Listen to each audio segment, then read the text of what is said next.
당신의 후반전, 우리가 함께합니다. 중년 부부를 다시 가까워지게 만드는 대화 방식. 같은 집에 살고 같은 식탁에 앉아 있지만 대화는 점점 줄어드는 느낌 한 번쯤 느껴보셨을 겁니다. 처음에는 바빠서 그렇다고 생각하지만 시간이 지나면 대화 자체가 어색해집니다. 괜히 말을 꺼냈다가 분위기가 불편해질까봐 그냥 넘어가는 날이 많아집니다. 그렇게 쌓인 침묵은 어느 순간 관계의 거리로 바뀌게 됩니다. 겉으로는 평범해 보이지만 속으로는 점점 멀어지고 있는 상태입니다. 특히 50대에서 60대 부부는 이 변화가 더 크게 나타납니다. 아이 중심의 대화가 줄어들고 각자의 생활 패턴이 굳어지면서 공통의 이야기가 사라지기 때문입니다. 문제는 이 상황을 당연한 것으로 받아들이는 순간입니다. 노력하지 않으면 관계는 자연스럽게 멀어지지만 가까워지기 위해서는 의도적인 방식이 필요합니다. 오늘은 중년 부부가 다시 가까워지기 위해 반드시 바꿔야 할 대화 패턴 7가지를 말씀드리겠습니다. 첫 번째는 결과보다 과정을 묻는 대화입니다. 오늘 뭐 했어? 보다 오늘 어땠어? 라고 묻는 것이 훨씬 다릅니다.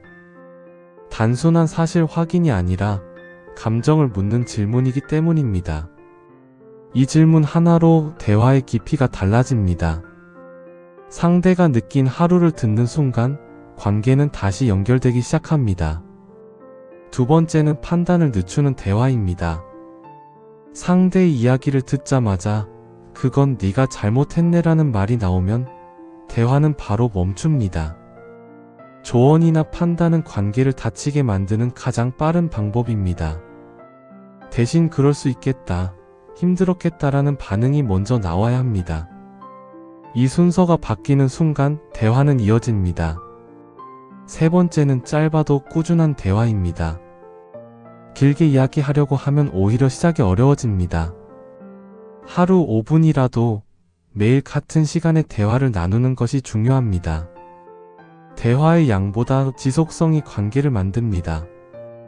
짧은 대화가 쌓이면 자연스럽게 깊은 대화로 이어집니다. 네 번째는 과거 이야기를 꺼내는 대화입니다. 함께했던 기억을 다시 이야기하는 것은 관계를 빠르게 가깝게 만듭니다. 그때 우리 힘들었지, 그 여행 기억나? 같은 대화는 감정을 다시 연결시킵니다. 과거의 경험은 두 사람만의 공통 자산입니다. 이걸 꺼내는 것만으로도 거리감이 줄어듭니다. 다섯 번째는 고마움을 말로 표현하는 대화입니다. 익숙해질수록 고마움은 표현되지 않습니다. 하지만 마음속에만 있는 감사는 전달되지 않습니다. 오늘 고생했어, 늘 해줘서 고마워 같은 짧은 말이 관계를 바꿉니다. 이건 거창한 표현이 아니라 꾸준한 습관입니다. 여섯 번째는 문제를 바로 해결하려 하지 않는 대화입니다. 갈등이 생기면 바로 결론을 내리려고 합니다. 누가 맞는지, 어떻게 해결할지에 집중하게 됩니다. 하지만 그보다 먼저 필요한 건 서로의 입장을 이해하는 과정입니다. 해결보다 이해가 먼저일 때 갈등은 훨씬 부드럽게 풀립니다. 일곱 번째는 상대를 바꾸려 하지 않는 대화입니다. 대화의 목적이 상대를 설득하거나 바꾸는 것이 되면 관계는 긴장됩니다. 왜 그렇게 생각해? 라는 말 뒤에는 바꾸고 싶은 의도가 숨어 있습니다. 대신 그렇게 생각하는 이유가 뭐야? 라고 묻는 순간 대화는 열립니다. 차이를 인정하는 것이 관계를 편하게 만듭니다. 지금까지 말씀드린 7가지 패턴을 보면 공통점이 있습니다. 말을 잘하는 기술이 아니라 관계를 지키는 태도라는 점입니다. 대화는 정보 전달이 아니라 감정을 연결하는 과정입니다. 그래서 방법보다 방향이 더 중요합니다.